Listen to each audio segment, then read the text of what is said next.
Hello, and welcome to What We Are Watching. It's Catherine. And Ed. And John. Does anyone want to volunteer to go first, or should I volunteer Catherine as tribute. I volunteer as tribute. Okay. I will then jump in. I'm sorry, Katniss, right? Oh yes. Oh, yeah. I should go by Katniss. That would be really very cool. Am I cool You enough are to go by? No. No, you're aloof like a cat. Your Katniss is accurate. Okay, go ahead then. I'm cat-ish. Wait, what? Okay. Anyway, so I watched and completed A League of Their Own, the new series on Amazon Prime. Oh, nice. I've heard of that, yeah. Okay, so A League of Their Own. There was originally a movie in 1992. Really fantastic movie. Gina Davis, Tom Hanks. There's no crying in baseball, the famous line. Madonna, Lori Petty, Rosie O'Donnell. Super great. Perfection. Yeah, loved it. It was great. Road trips. I mean, what more could you ask for? Nothing.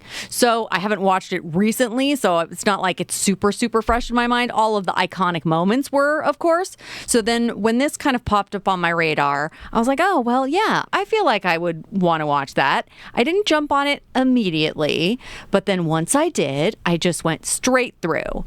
So basically... So not like the day it premiered, but like the week it premiered. Well, yeah. Okay. It's very recently out. So, okay. yeah. Well, I mean, sometimes I feel like if I don't watch it like the day it happens, then I'm, out of the loop. Well, we, as a group, we are all either very, very current or we've got a lot of stuff that we're catching up on. Well, I feel like I'm always catching up on stuff, but I do like to bring up the thing that is the most recent. I mean, that's my vibe. Well, you should speak for you. So, yes, that's how you feel. So that's how I feel. All right, so it's 8 episodes, and I think the most interesting thing for me is I didn't expect it to have such a focus on LGBTQ storylines, which makes sense when you watch it. You're like, oh, yeah, I could see where this is really a natural part of what's going on, because obviously it's all these women who the characters are written to be just organically already interested in baseball. Right. So not that they are really able to do much about it, because there's not any outlet for that, but they're fans of it, but there's not an opportunity to play professional baseball. That's the primary setup. So these characters felt a little more, I don't know, interesting, or, I mean, first, if you have 8 episodes versus a movie, you're obviously going to get a lot more character development, and they really did build out the world a lot more of what was going on in these people's lives and other things that were going on at that time. Some of the women end up working in a factory, sort of a Rosie the Riveter vibe going on there. I really, really liked it. I want to talk about the cast a little bit. So Abby Jacobson, who I knew from Broad City, she's the main character that we're following, and she is so good. And she was part of the team that created the show and brought it to the screen. So she's really doing such an interesting thing, just a really thoughtful character, and there's a lot going on with her, and she's struggling in a lot of ways. She's married, and her husband is away at war, and that's a whole thing that's going on. So she's Gina Davis. Perfectly. Exactly the same.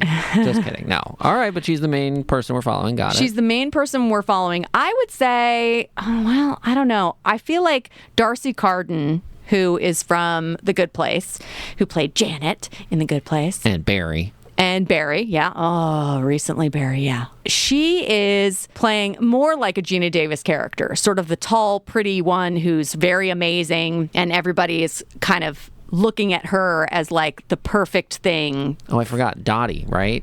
Oh, God. Continue.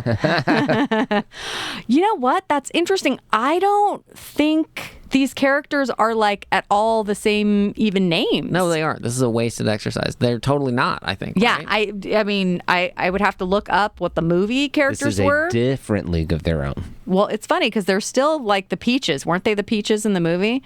That's true. Yeah. So Abby's character is Carson Shaw, which is not a direct representation of anybody who was in it. And then Darcy Carden, her character's name is Greta. Then the number of women in this, that was the other thing that sometimes I'm like, why don't I just watch shows with tons of women in them? First of all, there aren't that many.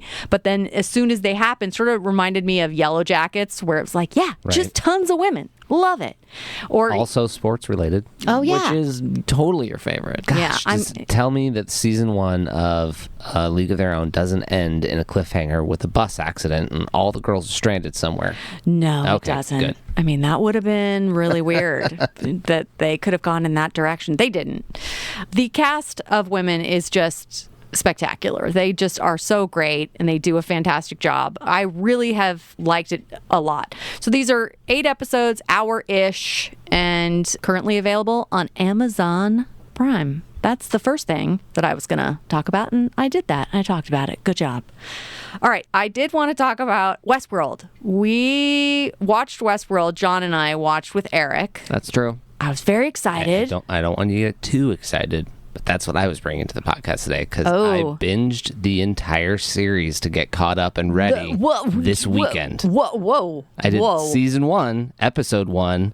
There are so many fantastic notes in season 1 that are still like amazing all the way through. Like last night I finished the finale of season 4. So I'm ready to talk. Oh, wow. Okay. Well, this ought to be very interesting because I love Westworld as a concept, the whole show, done some amazing stuff. And each season they've really tried to reinvent, which I don't know if I actually wanted them to do that. I mean, the beginning of the series is they're reinventing the West with robots. Okay. Yeah, well, I meant just going bigger and Yes. changing so much. I was a little disappointed with this latest season. I was like, oh, it's over? I felt like nothing happened. So you talk about it. Go for I it. wouldn't disagree with you that it feels like nothing happened because having just watched literally all the episodes prior to that, I can tell you some of those episodes felt super repetitive. Like as a viewer, I was watching season 4, recognizing what they were actually doing in the storytelling. And like for most of season 1 and season 2, I let the automatic play to the next episode. I didn't watch like the after interview, but most of season 3 and all of season 4, I was like, no,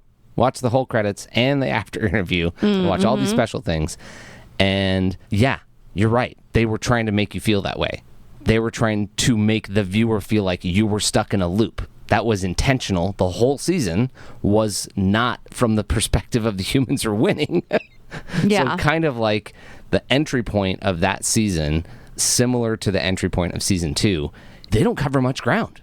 The first episode of season 2 to the end of season 2, it's like 3 days before, because they're like going to the island and figuring out, oh, everybody jumped off this cliff. Oh, this is terrible.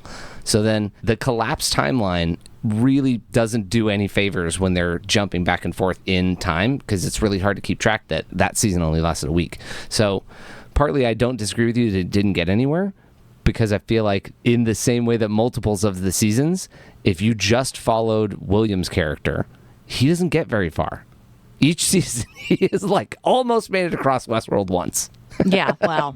So in that timeline, even though they jumped 10 years and then they jumped another 10 years and then they jumped another 30 years or whatever it was this season, the progress of the individual character is really particularly slow. Like I just watched all 4 seasons worth, and I'm telling you, Ed Harris, it took him like 3.5 seasons to get to where he got. They really didn't give it to him he wasn't on board. He didn't figure anything out. He didn't have any answers right all the way up until they like gave him his answers. That said, it's not like it was a series finale, right? Oh, no. I mean, No. it definitely felt like, well, I guess that's part of it. I felt like it needed, I don't know, more episodes this season for us to, we just got to like a midpoint of like, okay, now people know what's going on. Now what are we going to do? Oh, wait for a year. Okay. John, what did you think? I'm specifically talking about just this season because that's what's fresh for me. But Yeah, I don't know. I'm thinking about it. But this season, yeah, it was interesting because, halfway through, you finally realize what's going on with Evan Rachel Wood's character. But, sort of. I mean, yeah. Well, yes, you get an idea which ends up not being true. Yeah, you're well, like, she doesn't realize until the end, for sure. Well, yes, but I'm saying us as the audience, we thought we understood halfway through, and then by the end, we're like, oh, less so. And then it was interesting because there's more going on than you felt like there was going on. Jeffrey Wright, we spent a lot of time with him, but it feels like we didn't in some ways. And like, I kind of thought it was going to go in different directions, but it was kind of a short direction. But I don't know, it was pretty satisfying in some ways because they had a lot of story that, that did play out, I think. You had these outliers in the desert, and you had Jeffrey Wright in these 2 timelines, and then you had Evan Rachel Wood, and then you had Charlotte / Evan Rachel Wood, dealing with whatever she's dealing with. So there was kind of a lot going on. I don't know. I felt like it needed to be more exciting. It wasn't very exciting for me. I'll tell you something that I recognize having watched all the episodes back to back to back to back to back. Season 1, Season 2, man, it's gorgeous, but I don't need to spend that much time in the West. It's cool. I like it, but give me some future time. Half of these are robots. Clue me in a little. I don't need to hang out in the wilderness that much. By the end of Season 2, I was like, I need a break from the outdoors. Then for Season 3 and Season 4, there's 25 minutes of the West for Westworld. Oh, yeah. I was watching Season 4 going, can we get a horse? Can we get a horse? No, we're... An outdoor scene. We're done with that. Oh, look, they're going towards a thing, and that's the end of the episode. Well, I know that they went outside, so that was cool. Yeah, you're really asking for the wrong thing. I've never gone back and rewatched because it does feel like Season 1 would be kind of an incredible rewatch. But yes, you can't look forward to the future in Season 1. You're just going to get what's happening in Season 1, which is, very... not the future that we are dealing with now with flying cars and whatnot. But I also thought that, Aaron Paul, obviously, that arc that you're dealing with this Season 4, that was pretty major. It was very confusing, as always. But I did appreciate what happened there. And, on the other hand, do I even still understand everything? No, because they don't want you to. But I also, in some ways, I think the finale of Season 4... So, Ed, you might have had a different experience, but for Catherine and I, that was actually a pretty big deal. Some characters had some real resolution. Oh, yeah. Now, whether they will be brought back or, be changed or, will look like somebody else or something else confusing for us, that a lot really happened in that season finale. And I think in some ways it didn't hit as hard as it should have. But, that was a pretty big season finale. Yeah, I guess... part of it is the Tessa Thompson, her character storyline. I'm not even, again, you're right where you're saying they don't want you to fully understand, but I couldn't even understand what exactly she was trying to accomplish. They're all going to ascend in air quotes or what, what? Okay, but then the hosts don't really want to do that. It didn't all work for me. Well, in some ways, I think similar to Ed saying that there was a little bit of a loop thing happening, I think you're also recognizing the frustration that perhaps even Charlotte had as running that environment because it wasn't working. The environment was not doing what they thought it would do, and there were, all these directions that were not what they wanted. So it was a frustrating experience for them as well. So interesting. Kind of what John's saying, and kind of the same tack that I was saying at the beginning. Oh, this isn't on the human side of stuff. Having rewatched Season 1 and seeing all these not repeat storylines, but iterations of those storylines, and then kind of catching, oh, that's kind of that loop thing. Right. This is actually paralleling Season 1. Your park's going off the walls. You're literally sending a signal out every single hour of everyone chill out, do your jobs. Humans, stop screwing around. And there's outliers out there and you can't get them under control. So from the Season 1 parallel of you're losing control of your park, but this is humans and a robot controlling us with a radio signal. So that's not a great vibe. I think the real issue is the finale didn't have a eye-opening reveal. Oh, those were 2 parallel storylines, and that's the same character 30 years apart? Oh, my goodness. And the end of Season 1, when you realize Ed Harris's character is William and Bill, or I watched really hard. They really didn't give you a whole lot of his name in the first season. They're really hiding the F out of that. So I feel like that element, which rewatching it is way more enjoyable. I feel like there's going to be something at the beginning of Season 5 where you're like, I have to go rewatch all of Season 4 because I didn't pay attention to that character. And that character's they're doing what? So I feel like hopefully that'll be something that we get with Luke Hemsworth. Oh. He somehow comes back from the uncomebackable. Because he's, honestly, out of all 4 seasons, I was like, right, he's in this. This is awesome. Yeah. I kind of know where his character's going. Yeah. I got to watch him in every scene. He is such a robot. This this is amazing. Yeah. It is hard to imagine doing a more amazing thing than season 1. I mean, season 1 really was fantastic. And then I thought season 2 was really good. I was okay with season 3, and somehow this was not enough for me or something. Look, it's hard. They've really swung hard. Like, they are trying to just knock it out of the universe. I mean, I don't know what they're doing. Between the Nolans, they like to get into outer space. Oh, yeah. Well, okay. So anything else you want to talk about Westworld? I mean, God, a whole rewatch, the entire thing from start to finish. The whole re-binge of the series. Well, it was because I was going to be like out of town dog sitting, and I'm going to be off of all of my apps, and I was like on somebody's account that I had made a user on. I'm like, I'm not going to try to remember all the stuff I'm watching. Let's just spend all that time getting all caught up, and like, I don't know, it's a big 4K screen. It was kind of cool to watch that big and rewatch it. From however many years ago did the original Westworld come out? I know. So you're saying you did watch it when it originally came out, yeah. and this was like a from season scratch, 1 start rewatch. with 1. I know what I'm watching. Sorry to all of our fans, I do admit. There was a whole bunch of season 2 that they were just trying to get across. It was Dolores in her blue dress with her dude, going and murdering people and having conversations for like 40 minutes an episode. I fast forwarded a bit. You're like, I remember this. Yeah. No, we're good. I know where you're going, so I don't need this whole storyline. Then also, while I was watching that, I'm like, man, the disjointed timeline storytelling is tough to follow sometimes. I cracked open a Collider article, and because I was watching it the weekend that the finale of the current season was coming out, it was the most complete up to date. Everything, even spoilers from season 1 that are applicable now.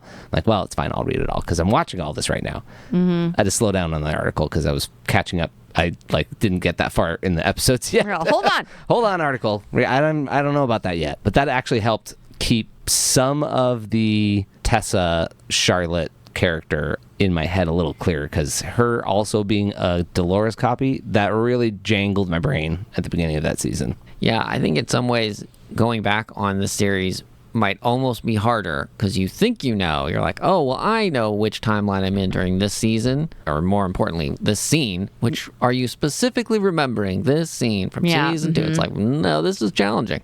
So, well, they also, and now that you're all the way at the end of season 4, looking back all the times that they did show you something, and that's not what happened. Because eventually they're like, oh, yeah, no, we composited somebody else in there. That was Dolores the whole time. What? What? No wonder. Jeez, show. Thank goodness I watched all of this in like 72 hours, so my brain is like not struggling with this over the last couple of years. I feel like that might have been more helpful, to watch it more connected and than so I wish disjointed. that there were like a YouTube version where someone had cut this all back together in order and chopped out all the boring, that would be delicious amazing. Scenes and, mountaineering. Get that out of there. I don't need that. But for sure, I feel like one of the components from season 1 to season 2 that absolutely disappears in season 3, and I mean, I don't even know if we even go into a virtual world in season 4. The hint of something else from season 1, when you were like, wait, Westworld. They keep talking about other stuff, but they haven't showed us anything yet. They mentioned Kodiak World. You want to see if that ever shows up again in the series? I'll tell you, it doesn't. It's disappointing. But then there's Samurai World. Mm-hmm. Then they had all these other worlds, and in season 2, they kind of like did a smash and grab and push their way through all of those. So you got a bunch of the Samurai World. You got a bunch of these, or Shogun World. I can't remember what they called it in the show. But you got some of these other worlds in that. And like little slice. Yeah, and they even touched base on it some. But watching some of the creators talk about it, they're like, if we have $1 billion next season, we're going to do Ancient Rome. You're like, what? Do it.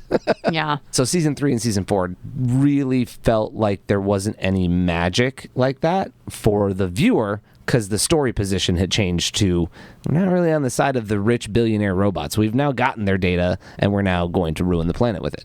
Oh, I liked it when you made cool, pretty places for us to visit. We did get, bootlegging Chicago or whichever city that was. I think, in some ways, it's one of those things that's like, it's hinting at a bigger world, but the world that we're in, Westworld, is actually a driving force. So it's like, well, these characters are the ones that are breaking the loop and doing all the stuff, and so that's where we're focused. Yeah. And as far as the company Delos, because the main company that, created all the Westworld, et cetera, I think that they just decided not to go with the original Michael Crichton version from the movies, like way back in the 70s, I think. 70s, right? They actually were flying off planet. They were planet builders. It wasn't like they built an island in the middle of the Pacific Ocean. And in this series, that 100% is what's happening. They're just like commandeered Trash Island and turned it into a park. But also realizing that all of Michael Crichton's books are park related. You're like, oh, Jurassic Park. Why isn't that part of this entire series? How can they change companies from Engine to Delos? Why didn't they just buy each other out or something? Well, that's in some ways what the TV series made you confused by, because Michael Crichton did Jurassic Park, and then this was Westworld, so this was off-world. This was not just a park on your world. Yes, but Jurassic Park had never opened, and when you find out that if they eventually opened Jurassic World in that series, and they refer to all of those individual parks, and then in this series, all of those other worlds are parks. It's Park 1, Sector this, Zone whatever. We lost another one. He's, up a creek somewhere. How come they never said that? Somebody's up a creek. I'm going to have to check if Jurassic World was ever used by Michael Crichton, because I don't think it was. I'm sure you're correct that they have just, enveloped his terminology into multiple iterations. Although, why wouldn't you just go full-blown and make a dinosaur world, right? Mm-hmm. And have animatronic dinosaurs you can hunt and kill. And then, I don't know, the T-Rex ate my wife. It was real bad. Yeah. Of course, she's just back at the, the hotel like, I got eaten by the T-Rex and all I got was a stupid shirt. Now I need that shirt. The only problem with that is Book 2, The Lost World, which is just the second island. But, so I was slightly wrong. Well, so World was in there. I would have thought that it was just like, an homage to Disneyland, but it's / Disney World. It's not the name of the park, so slightly right. Okay, that's a lot on Westworld, and still confusing. So the other thing I just wanted to mention is that I think I said before, I'm watching Outlaws came back for its second season. Okay. So that's very exciting, but I will update you a little bit more when I'm done. There's only 6 episodes, and, I'll probably get through it pretty quickly. So, and then also Resident Alien, which I'm a big fan of, is back for part 2 of its second season. So Syfy, it's on Syfy, they broke up the season, which is kind of more normal for like cable or networks to do, to be like, here's the first chunk and then we're gonna have a little break and then we'll give you a second chunk. So they did 8 episodes and then now they're back with 9, and I think they're gonna go through to 16. So they're back with number 9, but the a total 9th episode. Yeah, a total of 8 more in part 2. Right. So full run of season 2 will be 16 episodes. So we're already in that going on right now. So, and that's been very fun. Listen up, all you 8 episode shows. We need 16. Yeah, double it up. Double it up. Do it. Take a break in between, but double it up. So Alan Tudyk, so good. It's been really fun to have it back, and they are really fun on social media. I like it a lot. So that's Resident Alien. I'm not ready Syfy. to talk about my Alan Tudyk show that I've been watching. He's Mr. Nobody in the Doom Patrol, which I think is an old series that's already finished, but I didn't have access to it before, and now I do, and there's 4 seasons, so you gotta watch all of those. But man, those are dense. They're great. I'll bring that to the podcast when it's ready. But it's also like Brendan Fraser, one of his comeback projects where like he hadn't been around and hadn't been able to get work for a while, and he's great in that series. But I'm still like squeezing out season 1 right now. All right, good. So that'll be in the future. All right, John. Okay, I watched a very random movie that I just happened to find on Amazon. Apparently it came out last year on Amazon. Flashback. Yeah, so it's French, and you want to think a lot of times when they have a simple, actual English title, like, that's a fake title. No, that's the real title. It's just called Flashback. Oh my gosh, it's funny, it's comedy. It may not be perfect, but it is a strange combination of like Bill and Ted's Excellent Adventure and Christmas Carol and almost Quantum Leap and kind of almost Groundhog's Day. Because what happens is you have this lead character who then is forced back in time to multiple places to learn a lesson. And then at the end, she gets to go back and relive a day to live it differently. Mm-hmm. So it's super fun. It's actually, it's kind of crazy. So the lead character, who also wrote and directed it, Caroline Vignon, I love that. she was a lawyer. Although apparently, she was a lawyer, but then she immediately joined a comedy troupe. So because that's what you do. She had that in her mind. So then she, was able to make a transition eventually. But after, she was a real lawyer for a number of years. So in this, she is a lawyer. And she ends up doing this case and kind of works it against women's rights. So then this taxi driver, who might also be God, really, kind of puts her through her paces and like, well, why don't you go visit all these very either important moments in women's rights or women's history, or also just like, well, here's an example of like, well, what if you were a cave woman? What would that be like? Oh, right. It would be real bad. It would be You're taking terrible. a little bit too much of this for granted. How about you find out what it's like when you don't have those options? You are now a cave woman. Boop. Yeah. So, we also got Napoleon Bonaparte. We got, she goes to see Joan of Arc, which you don't realize it's Joan of Arc at first, and then you do. And then it's like, oh, this is what we're doing now. They do an interesting thing where she's not really changing history, but like she's there and talking to these people, and she kind of messed up Joan of Arc's story. But on the other hand, it seemed like that was probably going to happen to her anyway. So I guess it didn't change. Or like, was she responsible for her wearing pants? Or like, it was confusing. And then she, there's a lot of like just coinciding like, oh, okay, well, I'm seeing this person and interacting with them, but they're doing what they would be doing anyway. So, famous novelist George Sand. I guess there was the Declaration of the Rights of Women in France in 1793. There were these two activists, Olympia Dijon and Nicolas de Cordet. I'm getting all of the French names wrong. I like how you're trying, though. It's very impressive. Got to try. So then there's more. You get Marie Curie. You get also, there's their first, when women had the vote for the first time in 1945. That also coincides. They do, I think, just twice, or actually 3 times, they do her own parents. Because, even when you're going through her first day in current time, you have an interaction with her mother and they talk about her dad, and it's like, oh, okay. So now you're seeing what it was really like for them. So that was all very interesting, and it turns out it's slightly different. So then she has much more appreciation for her mother. And then she actually, her mother in the real story or whatever, was at this landmark case in 1972 that had to do with abortion. So then she goes and she visits that as well. Oh. And then so she brings this all back to the present and, really does it differently and does the whole case differently, in which, of course, has a much better result for women's rights as opposed to setting them back.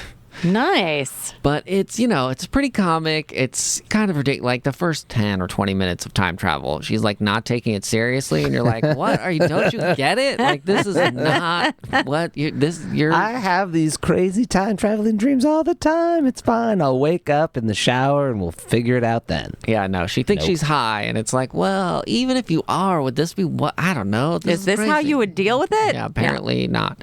So it's really fun. Oh, and they even, her name is Charlie, so she even, and then that gets explained at some point. So it was pretty fun. I went into it for a different reason, because, famous and favorite of mine, French actor Gad Elmaleh, big in France. Oh, yeah. From that show. But he is actually... I'm big in France. A famous French actor. And I like the Seinfeld of France. Yeah, so I was like, oh, okay, I'll try this. He has a very small part in this. And, you got suckered. Yeah, totally suckered. And he was not a super nice person in this respect. Or whatever. It was a smaller part, which was fine. But it was like, oh, well, ended up good anyway. Okay, so if I wanted to watch this... Your questions. Yeah, okay. So here we go. The first question, of course, is how fast were they talking and what were these subtitles like? Because I would have to read it. So Ooh, this might be challenging for you. Yeah. This was it wasn't all rapid fire French, but there was a lot of that. And this is Amazon Prime, right? Yep. Mm-hmm. Okay, because Amazon Prime has that feature, what do they call it? The X-ray or whatever, where if you pause it, it pops up all this great information about actors and like whoever's in the scene. Yeah. I need to pause it so I can read the subtitle, and then that shit comes up on top of it, and then I can't see the subtitle. And then if you hit exit, you exit out of the show that you were watching. So it really does not work well for me.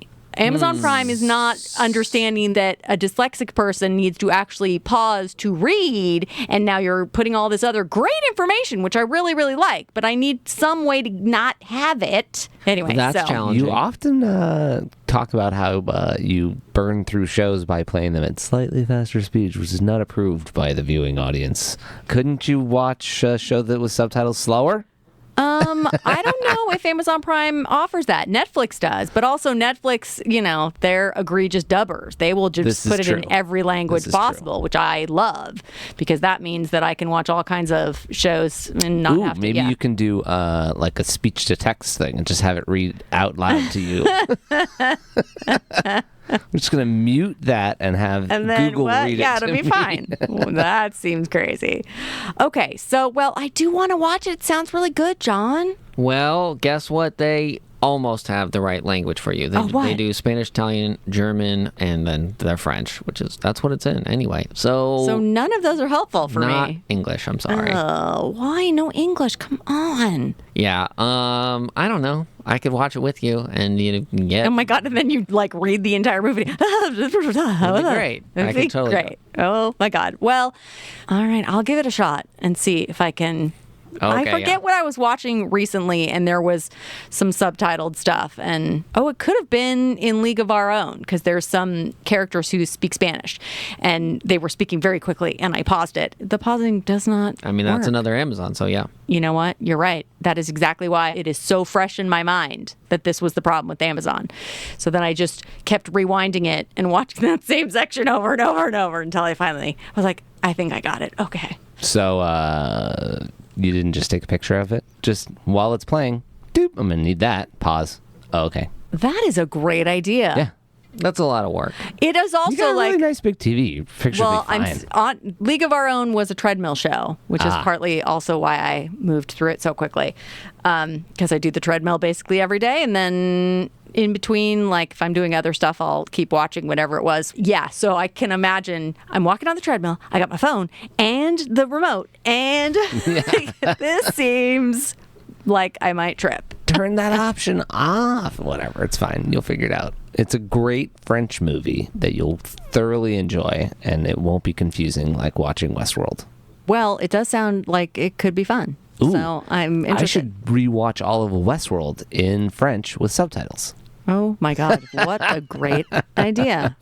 Okay, I think we can wrap it up there. All right, so we got a lot of things going on, but Westworld wrapped up. Yeah, but Ed, wow, that was impressive to do a full rewatch. Sometimes you got to get all the way in on those shows. Really wrap your head up in it and not let any other cool shows like New Girls and Good Places mess it up. I watched Flashback on Amazon. And I watched League of Their Own on Amazon, and Outlaws, which is also Amazon, and then Resident Alien, which is on Syfy, and it is airing right now. Okay, I think that's it for this episode then. Yep. All right. Thanks for listening. Be sure to subscribe and follow us on all of our socials. And we also have a Patreon. There's great episodes that you can't get anywhere else.